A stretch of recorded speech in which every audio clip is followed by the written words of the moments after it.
बीते दिन नगर निकाय चुनाव में पार्षदों की जीत पर बधाई और हारे हुए प्रत्याशियों को आगे प्रयास करने की दिशा में महानगर इकाई की प्रदेश कांग्रेस कार्यालय देहरादून में बैठक बुलाई गई थी। इस बैठक में कांग्रेस के कई कार्यकर्ताओं ने पार्षद पद के लिए शीर्ष नेतृत्व पर टिकट बेचने का आरोप लगाकर जमकर हंगामा किया और पार्टी के बड़े नेताओं की संलिप्तता भी बताई। वहीं हंगामे के बाद कांग्रेस प्रदेश अध्यक्ष शरण महारा ने कहा कि आरोप लगाने वाला व्यक्ति पहले इस बात का प्रमाण दे। नहीं, मैंने कानूनी कार्रवाई उसके लिए नहीं कहा। मैंने कहा कानूनी कार्रवाई उस पर करेंगे जो मिथ्या आरोप लगा रहे हैं टिकट के उस पर। मैंने कहा कि किसी का प्रूफ है कि किसी ने पैसे लेके टिकट दिए हैं तो प्रूफ प्रस्तुत करें, अन्यथा झूठे आरोप किसी भी पदाधिकारी के ऊपर लगाना ठीक नहीं है। क्योंकि जितने लोग आए थे वो सब लोग चुनाव लड़े हैं, उनमें से कोई ये नहीं कह रहा कि मैंने पैसे दे के टिकट लिया। उसके बाद भी कोई लोग अगर आरोप लगा रहे हैं तो मैंने कहा जो लोग झूठे आरोप लगा के माहौल ख़राब कर रहे हैं उनके खिलाफ निश्चित ही हम कानूनी कार्रवाई करेंगे। वहीं प्रदेश अध्यक्ष के बयान का पूर्व कैबिनेट मंत्री हीरा सिंह बिष्ट ने अभिव्यक्ति की आजादी का हनन करार देते हुए कहा कि प्रदेश अध्यक्ष का यह बयान अमर्यादित और अपरिपक्वता दर्शाता है। इस मैंने कहा बड़ा हास्यास्पद समय, इस बारे में कोई कमेंट नहीं करूंगा। अपने विचार ऐसा कभी किसी पार्टी में नहीं होता, कभी भी आलोचना समालोचनाएं होती हैं और जो समालोचना के लिए तो बुलाया जाता है कि हार जीत है क्या मतलब, वहाँ जो बोल रहा है सबको मुकदमे हो जाएंगे। पहली बार है ये मेच्योर और अपरिपक्व बयान है, ऐसा नहीं होता पार्टी में। पार्टी गरिमा, जिस पर जिम्मेदारी उसको ज्यादा गंभीरता से सोचना चाहिए। कोई सड़क छाप आदमी भी नहीं ऐसी बात करेगा। ये बड़ा इससे मजाक बना है, कोई बात नहीं, ऐसा कभी नहीं होता कि मुकदमा कर दें तो फिर तो राहुल गांधी के खिलाफ पार्टी का नेता बनो तो मुकदमा करते रहेंगे सबको। यही हुआ क्या? ऐसा नहीं होता। डेमोक्रेसी समझो, पार्टी को समझो, पार्टी संविधान को समझो और अपनी जिम्मेदारी को समझो। केवल आलोचना करने या दूसरों को धमकाने से काम नहीं चलता, अपनी कमियों को खोजो। आज पुलिस लाइन देहरादून में परेड का आयोजन किया गया, जिसमें जनपद के समस्त थानों, कार्यालयों, आरटीसी, पुलिस लाइन में नियुक्त पुलिसकर्मियों की ओर से प्रतिभाग किया गया। परेड के दौरान वरिष्ठ पुलिस अधीक्षक देहरादून ने परेड का निरीक्षण कर फिजिकल फिटनेस के लिए नियमित रूप से पुलिसकर्मियों की परेड कराने के निर्देश दिए।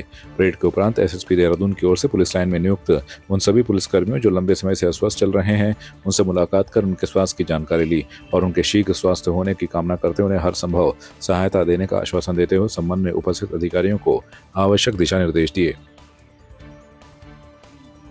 भूकंप की दृष्टि से अति संवेदनशील उत्तराखंड के लिए एक अच्छी खबर है। भूकंप आने से पहले आपदा प्रबंधन विभाग अब अलर्ट सिस्टम तैयार कर रहा है।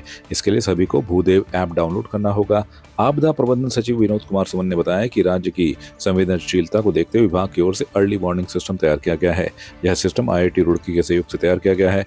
ऐप आपको तभी अलर्ट करेगी जब 5 की तीव्रता से ज्यादा का भूकंप आएगा। सचिव आपदा ने यह भी बताया कि अलर्ट सिस्टम से लोगों को 18 सेकंड तक का समय मिलेगा।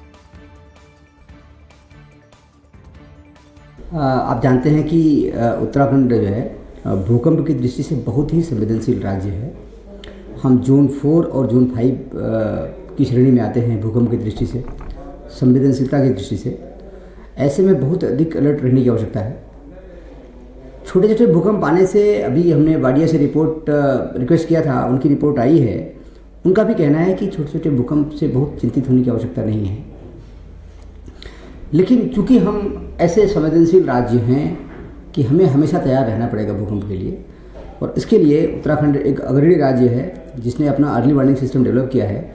हमने भूदेव ऐप डेवलप किया है IIT रुड़की के सहयोग से।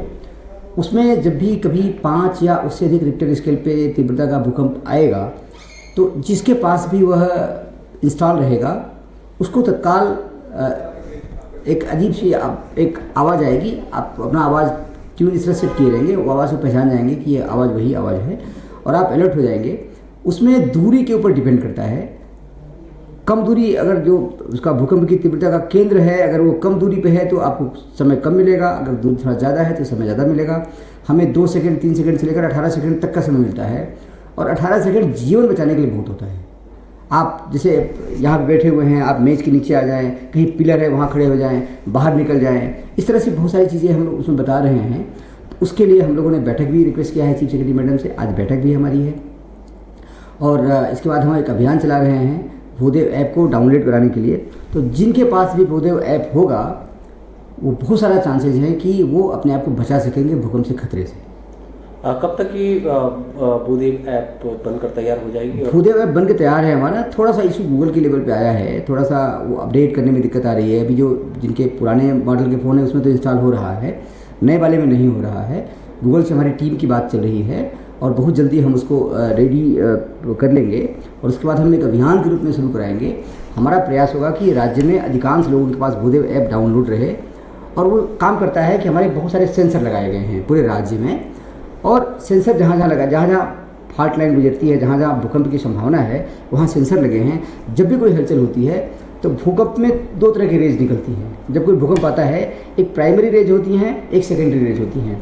जो प्राइमरी रेज होती हैं उसकी गति बहुत ज़्यादा होती है।